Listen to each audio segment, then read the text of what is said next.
नमस्कार साथियों, जय माता दी, भारत माता की जय। आज का सबसे प्रमुख समाचार ये है कि लोगों को सड़कों पर चलना नहीं आता।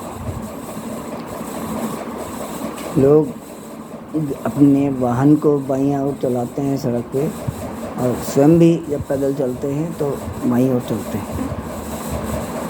उनको ये समझ में नहीं आता कि भाई जब वो बाईं ओर चलेंगे तो जब पीछे से गाड़ी आएगी वो अगर उनको टक्कर उड़ा दे तो उड़ा दे, टक्कर मार दे तो मार दे, वो क्या, उनको तो पता ही नहीं पड़ेगा कि क्या हुआ।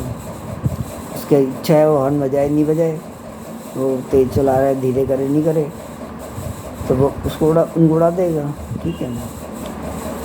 और सामने से जो गाड़ी आ रही है तो वो उनकी दूसरी साइड आ रही है, यानी कि दाईं साइड आ रही है, तो वो तो उनको उड़ा नहीं रही आकर के। हाँ, जबरन ही किसी ने किसी का मर्डर करना है तो एक बात अलग है कि भाई उड़ाएगा आकर के, बाकी तो नहीं उड़ाएगा ना कोई। तो मेरा ये कहना है कि जो मैं पिछले विगत 18-19 साल से बोल रहा हूँ कि पैदल चलने वालों को सड़क पे हमेशा दाईं ओर चलना चाहिए और वाहन चलाने वालों को हमेशा बाईं ओर चलना चाहिए। क्योंकि क्या होता है ना कि भाई जब आप दाईं ओर चल रहे हो तो आपके सामने से जो गाड़ी आ रही है, जो उनकी सही दिशा है, वहाँ से जब गाड़ी आ रही है तो आप उसको देख के बच सकते हो, वो आपको बचा सकता है। और जब आप बाईं ओर चल रहे होते हैं तो पीछे से जो गाड़ी आती है तो आप उसकी दया पर हो कि भाई वो आपको बचाए नहीं बचाए। और जनरली होता भी यही है। तो सिंगल लेन में यही है। हाँ, जहाँ मल्टी लेन है वहाँ पे तो अलग सिस्टम रहता है कि वहाँ पे अलग अलग लेन बनी होती हैं, तो उस हिसाब से चलना चाहिए। दूसरी बात ये आती है कि चलिए तो हो गया इसके बारे में कि भाई आपको सड़क पर कैसे चलना चाहिए। अब बात ये आती है कि भाई यदि आपको ये कहा जाए कि भाई आप जो खा रहे हैं वो गलत खा रहे हैं, उसको खाना बंद करिए, तो क्या अनुचित बात कही है हमने?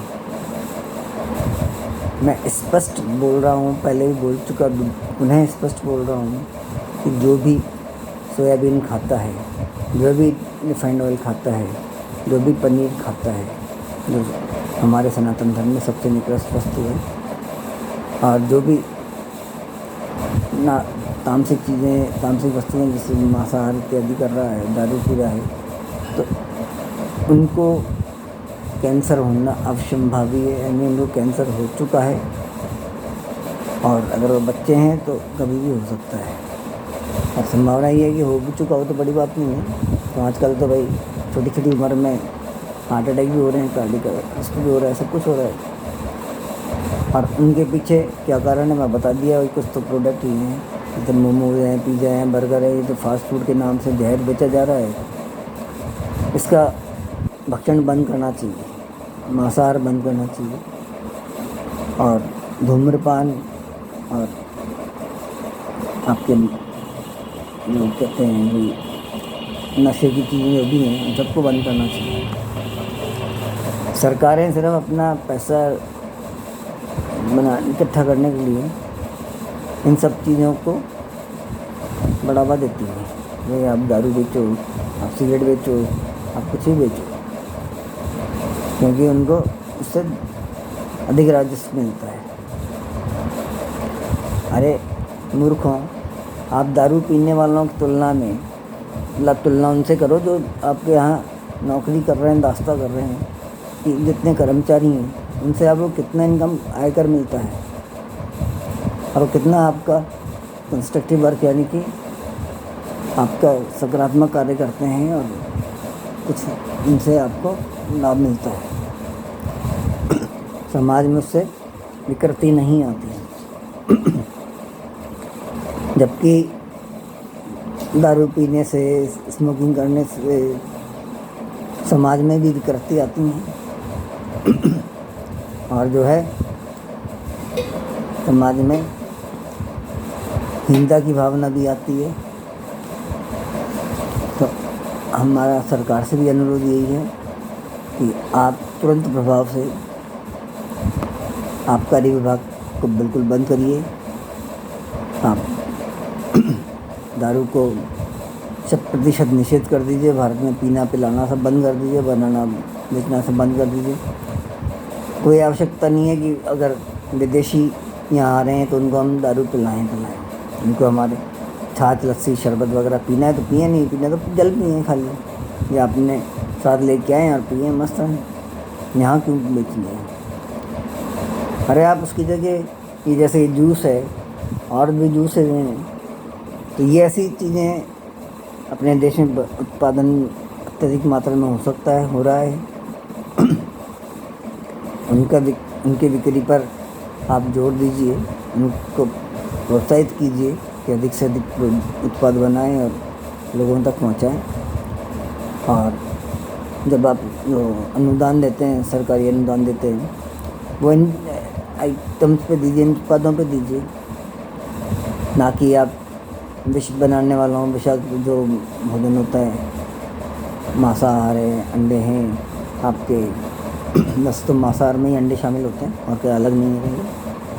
तो इन चीज़ों को प्रतिबंधित किया जाए, तभी जाकर के समाज में सुरक्षा की भावना आएगी। बलात्कार के केसेस कम होंगे। इंटरनेट को जितना हो सकता है उतना सीमित किया जाए। और बच्चों को आप वो शिक्षा मत दीजिए कि भाई आपके लिए नौकरी आवश्यक है, ऐसा कुछ नहीं है। हमेशा यही बोलिए कि हमारे सनातन धर्म की जो परंपरा है उसके अनुरूप चला जाए, और एक परिवार में कम से कम 4 बच्चे होने चाहिए, और कुटुंब पर बना के रहें, तभी जाके हमारे देश में क्रांति आएगी। और देशी गौवंश को बढ़ावा दें, खेती हल द्वारा ही की जाए। मैं मानता हूँ हो सकता है पहले 1 साल 2 साल हमारे को कुछ कमी पड़ जाए, हो सकता है। वैसे तो हमारे पास भंडार बहुत ज़्यादा है, तो ज़रूरत नहीं है इतनी, कुछ की आफत नहीं आएगी। और तीसरे साल से तो हमारे देश में अन्न की कोई कमी नहीं रहेगी। तो इसलिए आप ट्रैक्टर को बंद कर दीजिए, और जो हमारी प्राचीन परंपराएं हैं, हल द्वारा खेती करना, बैलों के द्वारा हल चलाना, और उससे नूतन खेत जोतना, उनको प्रोत्साहित कीजिए। शेष कुछ कल के लिए, कल मैं आज जो कक्षा हुई थी ऑटोइम्यून डिजीज़ के ऊपर, उसके ऊपर बात करूँगा। धन्यवाद, शुभ रात्रि। मेरा नंबर है 8619671997 8619671997, और नाम मेरा राजेश हिंदुस्तानी है। हमारी जो केंद्र है, स्वास्थ्य केंद्र, उसका नाम है स्वास्थ्य सागर प्राकृतिक चिकित्सा केंद्र। आप इसकी सेवाओं का लाभ उठाएं, और अपने शहर में या अपने बड़ी कॉलोनी में अगर आप इसकी शाखा खोलना चाहें तो हमसे संपर्क करें। शुभ रात्रि। जय माता दी।